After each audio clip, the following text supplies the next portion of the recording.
नमस्कार। आज हम एक बहुत ही दिलचस्प विषय पे बात करने वाले हैं। ध्यानस्थ योगी परम शांति का मार्ग। हाँ, और इसमें हम खास तौर पे भगवत गीता के अध्याय 6 के कुछ श्लोकों मतलब श्लोक 18 से 32 पर थोड़ा गहराई से विचार करेंगे। हमारे पास जो स्रोत हैं वो इन्हीं श्लोकों के कुछ खास अंश हैं। और आज का हमारा लक्ष्य ये समझना है कि भाई इन श्लोकों के हिसाब से एक योगी के लिए वो परम शांति की जो अवस्था है वो आखिर है क्या, और वो मिलती कैसे है। शुरुआत में ही एक बड़ा आइडिया आता है कि जब मन पूरी तरह से वश में हो, काबू में हो और आत्मा में ही टिका रहे, वही असली शांति है। ठीक है, तो इससे थोड़ा खोलते हैं। मन काबू में होना, इसका असल मतलब क्या समझा जाए यहाँ? क्योंकि जैसा कृष्ण ने भी कहा है, मन तो बड़ा चंचल होता है ना? हाँ, और स्रोत में भी जिक्र है कि जब भी मन भटके उसे अभ्यास से वापस आत्मा में लाओ। तो ये सुनकर लगता है कि ये कोई बस आराम करने वाली स्थिति नहीं है, इसमें तो मेहनत है, कोशिश है। हाँ बिल्कुल। और ये जो शब्द है ना, अभ्यास, इस पे बहुत जोर दिया गया है। ये दिखाता है कि ये जो शांति है, ये कोई बैठे बिठाए मिलने वाली चीज नहीं है। इसके लिए लगातार मतलब एक अनुशासित प्रयास चाहिए।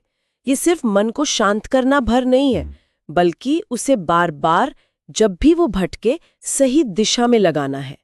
और पाठ इसी अवस्था को कहता है आत्मा में रमण करना या आत्मा में स्थित होना। मतलब बाहरी चीजों से ध्यान हटाकर अपने अंदर अपने असली स्वरूप में टिक जाना। अच्छा, तो ये एक तरह का निरंतर मानसिक अनुशासन हुआ।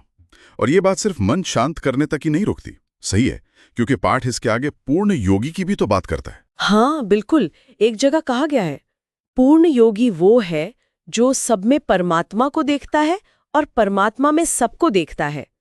अब ये सुनने में तो एकदम नजरिए का, पर्सपेक्टिव का एक बहुत बड़ा बदलाव लगता है।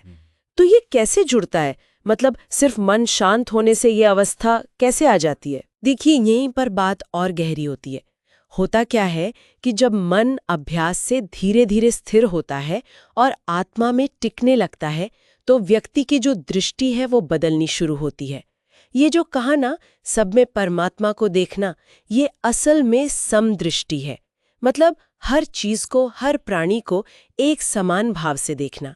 और पाठ में आगे साफ कहा भी है कि ऐसा योगी न किसी से द्वेष करता है, न किसी चीज की कामना करता है। तो ये जो हर जगह, हर किसी में एक ही दिव्य तत्व को देखने की दृष्टि है, यही चीज है जो द्वैत को खत्म करती है। द्वैत? अच्छा, द्वैत मतलब वो अच्छा बुरा, पसंद नापसंद, अपना पराया, लगाव नफरत वाला भाव जो हमें अक्सर परेशान करता रहता है। बिल्कुल वही जो हमारी ज्यादातर मानसिक उथल पुथल का कारण बनता है ना? तो जब दृष्टि ऐसी हो जाती है कि हर जगह वही एक परमात्मा दिख रहा है, तो फिर किससे नफरत और किससे खास लगाव, ये जो यूनिवर्सल विजन है, ये उस द्वैत भाव को, उस डुअलिटी को जड़ से मिटा देती है। तो ये सिर्फ एक देखने का नजरिया नहीं है, ये उस नजरिए का परिणाम है जो मानसिक शांति लाता है। तो इसका मतलब ये हुआ कि परम शांति सिर्फ ये नहीं कि मन में कोई विचार न चल रहा हो, बल्कि ये दुनिया को देखने का और उससे अपने रिश्ते को समझने का एक बिल्कुल नया तरीका है। और ये तरीका आता है अभ्यास से। और इस तरीके से फिर वो सारी भावनाएं खत्म हो जाती हैं जो हमें दुखी करती हैं, जैसे आपने कहा नफरत और मोह। ये तो शांति की एक बहुत ही सक्रिय और कह सकते हैं गहरी परिभाषा है। एकदम सही कहा आपने।